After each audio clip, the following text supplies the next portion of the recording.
the stroke of midnight, Rowan Thatcher jolted awake in the cramped one-bedroom apartment that overlooked the city's oldest district. A chill clung to the back of the neck, accompanied by a prickling on the skin that no blanket could relieve. This was more than a passing nightmare or a flicker of half-conscious worry. Something distant, and yet intimately close, was calling. An incessant thrum that almost felt like a heartbeat pulsing through the night air. With a weary sigh, Rowan rolled out of bed, pulling a threadbare cardigan close to ward off the autumn cold. Outside, clouds obscured the moon and the city lay mostly silent. Only a faint, unsettling echo told Rowan where to go. The Clocktower at the centre of Mortimer Square loomed against the horizon like an ancient sentinel. For decades it served as a local landmark, a meeting place, and occasionally a navigational guide for lost tourists. The copper plating had long since dulled to a greenish hue, and its massive clock face was split into 4 segments, each one casting an eerie glow from the flickering halogen lamps beneath them. Normally, Rowan would avoid this place after hours. The last time they had ventured close during the night, they swore they could hear their own name carried on the wind. But tonight, the pull was stronger. It was as if the tower itself exhaled a sustained note that only the most sensitive ears could detect. Rowan had once been celebrated for having a gift. As a medium, they possessed the ability to hear what others could not. Murmurs from beyond the physical realm, whispers from restless spirits. For a while, that gift had earned Rowan modest fame in the city. Curious families requested house cleansings, ghost hunters sought leads, and local journalists wrote sympathetic profiles. But the admiration turned sour when a high-profile prediction fell flat. The promised calamity never materialized, and the public was not known for its patience. Cancelled appearances, mocking headlines, and private humiliation followed. Unable to reconcile the gift that often felt like a curse, Rowan withdrew from the public eye, working odd jobs to make ends meet. The sleepless nights no longer seemed worth it. Pulling on boots and stepping outside, Rowan wished that, for once, the voices would stay quiet. But the call would not be ignored. The city streets glistened with recent rain, reflecting empty neon signs in pink and blue streaks. Each step echoed with a hollow, rhythmic tap that made Rowan acutely aware of the hush enveloping the empty roads. Somewhere, an alley cat yowled, and a crashing garbage bin brought a fleeting sense of normalcy back to the moment. But it was short-lived. The tower rose ahead, and with it came the swirl of voices, higher, louder, more desperate than Rowan remembered. Upon arrival at Mortimer Square, Rowan paused to consider how best to approach. The gate to the tower's interior was typically locked after dusk. However, rumor held that the caretaker, an elderly man named Mr. Finch, had grown forgetful in his old age and sometimes left the door unlatched. With cautious optimism, Rowan circled the base of the tall structure. The brass knob door at the rear did indeed respond to a gentle push. Inside, the sour smell of old wood and rusted metal pervaded the small entry room. The oak beams overhead groaned in the breeze, as if heralding the presence of an intruder. Rowan's heartbeat sped up. Something was inside, not a physical entity, but a presence. Cold, pervasive, and electric, it clung to the corners of the hallway and lurked in the shadows beneath the spiral staircase leading up. Maneuvering slowly, Rowan ascended each narrow step, one after the other, until a small platform revealed the heart of the tower's mechanism. Huge gears and pulleys meshing in a dance of iron cogs. A single hanging bulb cast a jaundiced light across the dust motes swirling in the air. The voices, now undeniable, rolled in like waves. They spoke an archaic dialect, sometimes morphing mid-sentence into something modern, crossing centuries in a single breath. It was a chaotic, jumbled choir of the departed that only someone with Rowan's gift could hear. Sweat forming on the brow, Rowan approached the largest gear. The chanting crescendoed with each step. Deeper in the gloom, a faint luminescence outlined figures that flickered in and out of view, translucent shapes drifting among the clock's machinery. They hovered, gesturing frantically, forming incomplete words with mouths that produced sound but no breath. This was new. Rowan had heard ghosts, but rarely seen them so visibly. The hairs on the back of the neck rose, goosebumps prickling along both arms. The spirits pressed forward, intangible fingers outstretched. Rowan steeled themselves. "What is it you want?" The voice sounded timid in the cavernous space. A wave of cold rushed across Rowan's palms as the shapes converged, overlapping in frantic attempts at communication. Fragments of prophecy tumbled forth in a whirlwind. A broken promise, sunrise, cataclysm. The ground will yield, the sky will burn. You must warn them. The words cast an icy dread into Rowan's core. The city would soon face a calamity, something massive enough to stir awake old ghosts, something that would unleash a chain of destruction. The question was, what and when? Another voice hissed from behind a gear. 8 hours until it begins. Prepare or lose everything. Then, with a dissonant wail, the apparitions vanished, leaving only faint trailing echoes. The clock's gears clanked in a steady rhythm, oblivious to the cosmic significance of those final words. 8 hours. Rowan stared at the antique mechanism ticking away toward dawn. As the pendulum swung, reality set in. Who would believe them this time? After all the backlash and ridicule? But ignoring the warning was not an option, not when the spirits were this insistent, this coherent. Rowan exhaled a shaky breath. They would not stand idly by, even if it meant risking a final humiliation. Exiting the tower, Rowan dialed a familiar number on a phone that threatened to power down any second. The line buzzed, then clicked. Harriet Rivers, the historian who had once teamed up with Rowan to research local hauntings, answered. Her voice, laced with curiosity, greeted them. Rowan spoke in hushed but urgent tones, explaining the midnight visitation, the overlapping spirits, the dire message. There was a pause. Harriet had witnessed Rowan's gift in action enough times to suspend judgment, at least for now.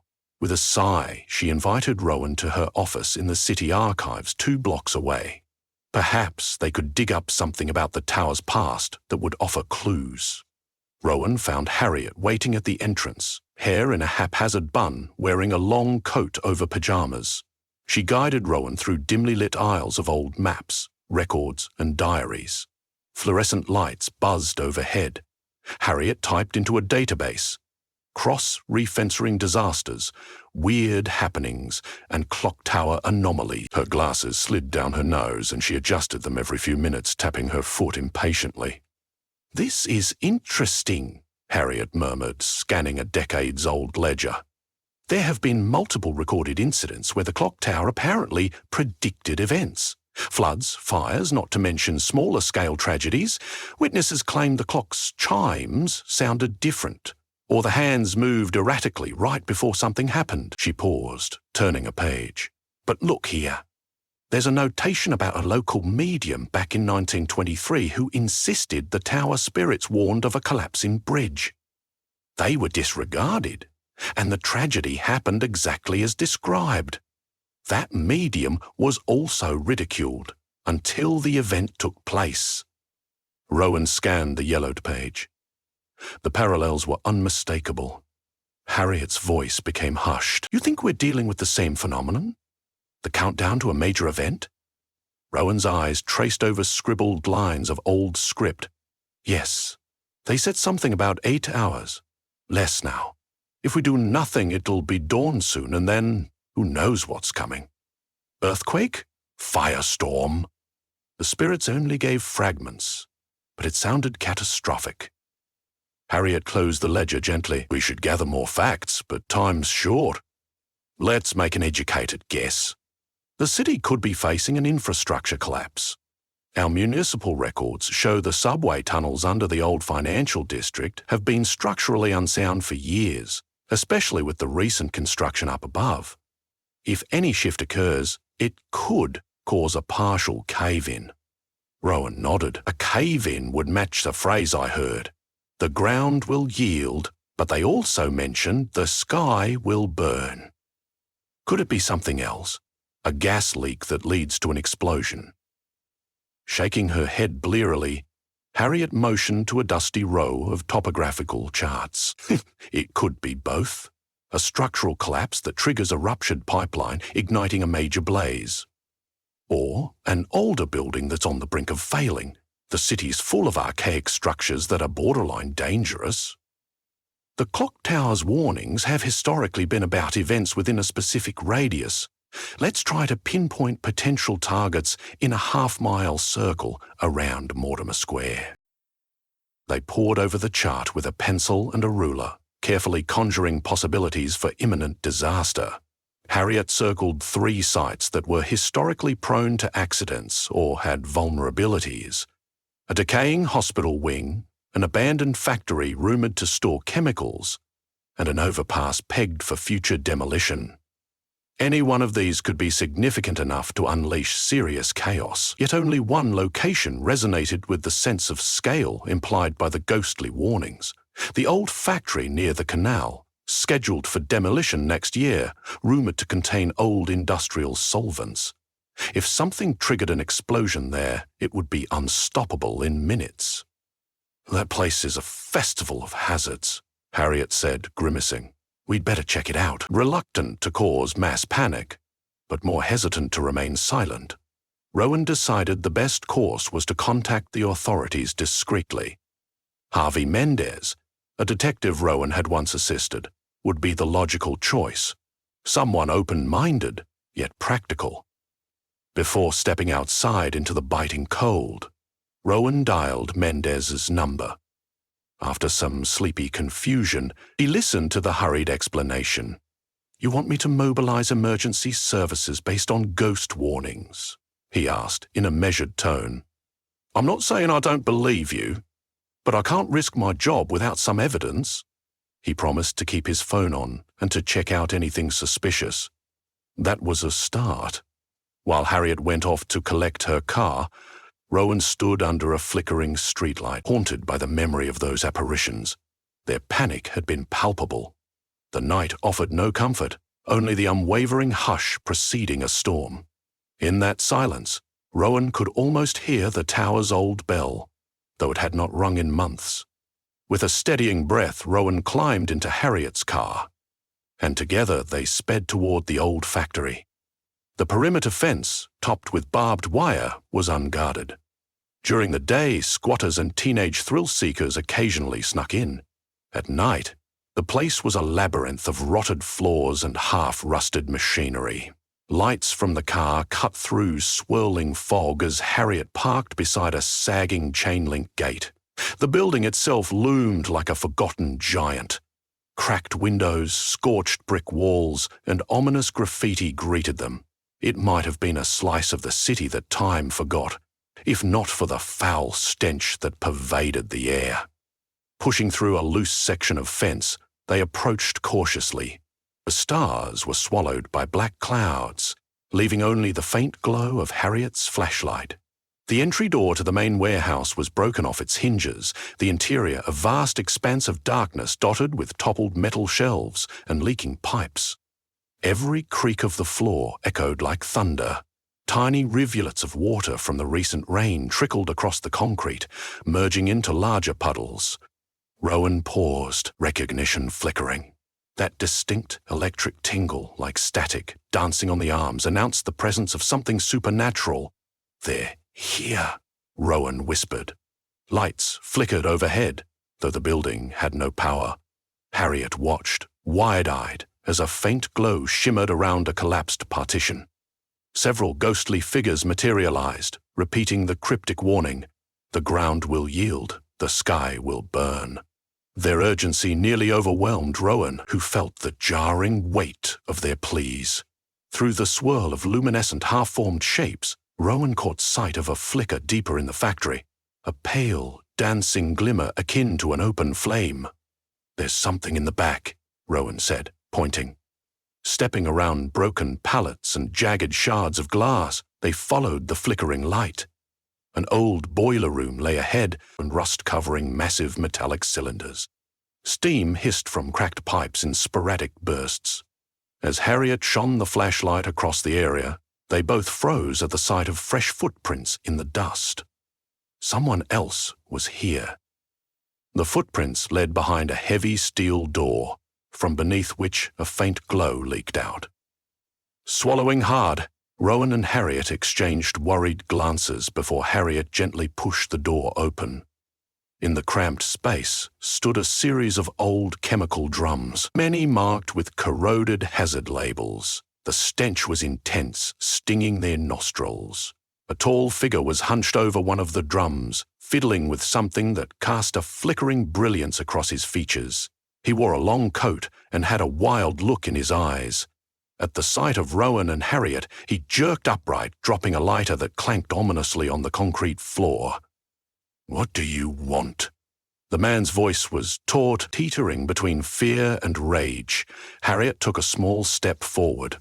"We should be asking you that." Behind her, Rowan felt a growing sense of dread. This was no mere accident waiting to happen. The man's face was flushed with a manic fervor. He stammered about needing to cleanse the city of corruption and start anew. His plan, evidently, involved igniting the barrels of leftover chemicals. The entire factory and possibly the neighboring blocks would go up in flames. Rowan felt the otherworldly presence swirl. The ghosts thronged, drawn by the potential cataclysm. Their voices coalesced, urging action. Harriet calmly tried reasoning with the man, but he was scarcely listening. He picked up the lighter again, stepping closer to the barrels. Adrenaline surged through Rowan, who spoke with firm conviction. "You may think you're freeing this city, but if you do this, you won't just destroy decaying structures. You'll destroy people who live around here, families who have nothing to do with corruption. Look at me. I've heard about disasters before, and I know it's not too late to prevent this." The man hesitated, eyes twitching from Harriet to Rowan, from lighters to barrels. Then he flicked the lighter. Flame danced at the tip. The stench of chemical fumes mingled with the anxious dread of the moment. Harriet lunged forward, trying to knock it away before flame met vapor. In that split second, Rowan felt an overpowering push. Not from any living hand, but from the swirling energies that coalesced like a gale. The ghosts, or some collective spiritual force, propelled Rowan forward with inhuman speed. Rowan's boot struck the lighter from the man's grip. It clattered onto the floor, the flame snuffed out, leaving only a curl of gasoline-scented smoke. The man let out an enraged cry, but Harriet wrestled him back, pinning him against the wall while Rowan scrambled to secure the lighter. In the corridor, sirens blared. Detective Mendez's voice echoed from outside, along with the heavy footfalls of responders. He must have sensed the seriousness of Rowan's warning and arrived just in time. Several uniformed officers burst into the room, disarming the frantic man and hauling him away. Their flashlights illuminated the drums, which indeed contained dangerously flammable chemicals. Any spark might have reduced multiple blocks to smoldering rubble. Mendez, sweat beading on his forehead, nodded to Rowan and Harriet. "I can't believe this. A basement full of toxic barrels? One unhinged arsonist and you two stopping it just in time. Looks like you were onto something." Rowan's pounding heart began to settle. A wave of relief washed over them, tinged with that familiar sadness of having brushed against chaos. Harriet let out a shaky laugh, hugging Rowan. "You did it!" The spirits were right again. For a moment, Rowan could almost see faint outlines drifting away, as if the ghosts who had delivered their message were now at peace. The tension in the air grew lighter, the thick gloom easing just a bit. Over the next hour, flashing blue and red lights filled the street around the factory. The police found more than a dozen suspicious canisters ready to erupt. Bomb squads carefully removed each hazard. Fire trucks waited nearby, just in case anything ignited. By the time dawn broke, the immediate threat had passed. City officials acknowledged that a catastrophic explosion had been narrowly averted. When Harriet and Rowan finally made their way back to Mortimer Square, The first rays of morning light glinted off the clock tower's face, illuminating the worn copper panels and the dormant bell. Rowan gazed up, noticing that the hands were advancing normally, oblivious to the drama of the night. The faint echo of ghostly whispers lingered, yet no new words came forth. A hush enveloped Rowan like a final benediction. Perhaps the spirits had already uttered their last urgent plea. Harriet sent a single text to inform the archivist she wouldn't be coming in today. Exhaustion etched deep shadows under her eyes. "I need a full day's rest," she sighed. "But before I go, Rowan, you should know you're not alone in this, no matter what other people might think. What happened tonight proves your intuition still matters, even if you've had failures in the past." Rowan nodded, too overwhelmed for words. They shared a parting hug before Harriet headed off to her car, leaving Rowan alone in the square. For long moments, Rowan remained at the tower's base, letting some measure of tranquility settle in. The city around them was stirring to life, commuters emerging from apartments, buses wheezing down the street, businesses flicking on neon open signs. Life continued, seemingly untouched. Only a few officials would understand how a single spark could have changed everything before the sun even came up. Reaching into a coat pocket, Rowan retrieved a small notebook where they sometimes jotted down messages or premonitions. This time, they wrote only a few words: heard and heeded. Though the night had been harrowing, it also rekindled a sense of purpose they thought was lost. The city had not turned to dust and ash. The unquiet dead had found someone who would listen. In that small way, Rowan felt renewed, determined to stand as an interpreter for those messages that lingered just beyond mortal hearing. A gust rustled the trees, carrying with it a faint resonance, perhaps the last trace of the spirits receding. Rowan closed the notebook and stepped away. The tower loomed overhead, silent now. No more ominous whispers or flickers of translucent forms. Yet its clock hands continued moving, measuring out the time until the next warning, the next crisis, the next chance to prove that even in a city that prized doubt and convenience over faith, there remained a place for those willing to listen to the old echoes. Tomorrow might bring new challenges, but today dawn had broken without disaster. For the first time in a long while, Rowan felt a profound gratitude for the strange, unbidden gift that others misunderstood. The city's sigh of relief was almost palpable, a hush that acknowledged that for once its darkest omens had been heard in time. And in that quiet morning light, Rowan took a final glance at the tower and walked away, heart steady and mind resolute, ready for whatever the next warning might bring.